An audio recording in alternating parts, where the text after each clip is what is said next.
Hello everyone, I am Sushanto. Back to my English Learning Center. দেখো আজকে তোমাদের আমি ক্লাস 10-এর দ্য ক্যাট গল্পটি রিডিং পড়ে শোনাবো। আর কিছুদিন পরেই মাধ্যমিক পরীক্ষা আসতে চলেছে। তোমরা যারা মাধ্যমিক পরীক্ষা দেবে তাদের কাছে গল্পটা খুবই গুরুত্বপূর্ণ। এই গল্পেরই একটা প্যাসেজ তুলে দিয়ে সেখান থেকে সিন আকারে প্রশ্ন দেওয়া থাকে। তাই সেই গল্পটা যদি ঠিকঠাক করে না পড়তে পারি এবং মিনিংটা যদি না বুঝতে পারি আমাদের সমস্যা হয়, সেটা তো আমরা জানি। কিন্তু দেখে একটু আজকে রিডিংটা পড়ে একটু দেখো। প্রথমে ক্যাট গল্পটি কার লেখা? Andrew Barton Patterson.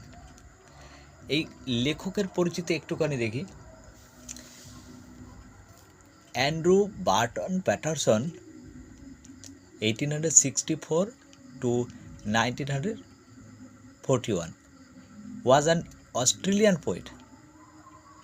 Andrew Barton Paterson 1864 সালে যার জন্ম এবং 1941 সালে মৃত্যু। তিনি ছিলেন অস্ট্রেলীয় কবি, জার্নালিস্ট, সাংবাদিক অ্যান্ড অথর এবং একটা লেখক who wrote extensively on Australian life, যিনি অস্ট্রেলীয় জীবনের উপর প্রচুর লেখালেখি করেন। হিজ নোটেবল ওয়ার্কস ইনক্লুডিং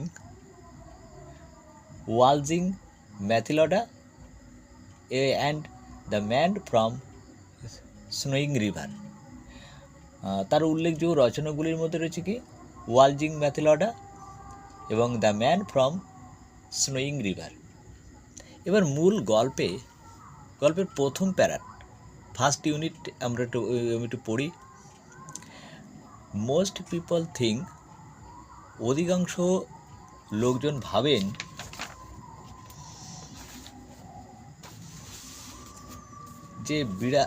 যে that the cat is an unintelligent animal. বিড়াল হলো একটা বুদ্ধিহীন প্রাণী।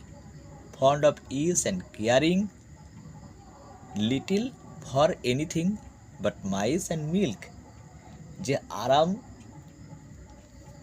পছন্দ করে আর ইঁদুর আর দুধ ছাড়া কোনো বিষয়ে তার কোনো আগ্রহী নেই। But A cat has really more character than most human beings. কিন্তু প্রকৃতপক্ষে বেশিরভাগ মানুষের চেয়ে একটি বিড়ালের অনেক বেশি আকর্ষক and gets a great deal more satisfaction out of life. এবং কি বিচিত্র গুণ রয়েছে এবং জীবন থেকে অনেক বেশি তৃপ্তি লাভ করে। স্যাটিসফ্যাকশন মানে তৃপ্তি লাভ করা। হি অর শি, পুরুষ বা স্ত্রী যাই হোক না কেন, ইজ অ্যান অ্যাথলিট, একজন খেলোয়াড়, অ্যান অ্যাক্রোব্যাট অ্যান্ড একজন ব্যায়ামকুশলী, অ্যান্ড গ্রিম ফাইটার, এবং একজন সাংঘাতিক যোদ্ধা। All day long the cat loaves about the house. সারাদিন ধরে সে বাড়ির চারপাশে ঘুরে বেড়ায়। লোভ মানে ঘুরে বেড়ানো। টেক্স থিংস ইজি, সব কিছুকে হালকাভাবে নেয়।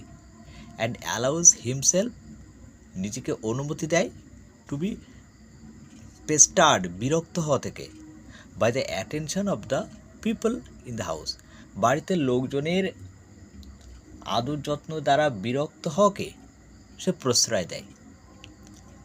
টু পাস দ্য টাইম, সময়টাকে কাটাতে, away he sometimes washes a mouse hole for an hour two. সময় কাটাতে কী করে? সে মাঝে মাঝে ইঁদুরের গর্তর দিকে 1 থেকে 2 ঘন্টা তাকিয়ে থাকে। Just to keep himself from dying of boredom, কেবল একঘেয়েমি থেকে, মরার হাত থেকে নিজেকে বাঁচিয়ে রাখার জন্য।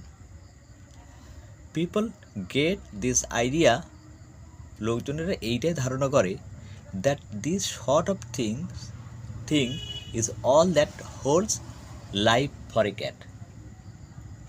যে বিড়ালের জীবনে কেবল এই সব জিনিসগুলোই জীবনে ঘটে। বাট ওয়াচ হিম, কিন্তু তাকে দেখো as the shades of evening fall, যখন সন্ধ্যা নেমে আসে তখন তাকে দেখো। ইউ ক্যান সি, তুমি দেখতে পাবে the cat as he really is, বিড়াল আসলে যেমন তেমনভাবে তুমি তাকে দেখতে পাবে। দেখো, আজকে এই পর্যন্ত ভিডিওটা রাখলাম। আগামী দিন আবার সেকেন্ড এবং থার্ড ইউনিটটা পড়ব। তোমাদের আমি এইভাবে আরও অনেক কিছু শেখাবো। ধীরে ধীরে ক্লাসের বইটা পুরোটাই পড়াবো।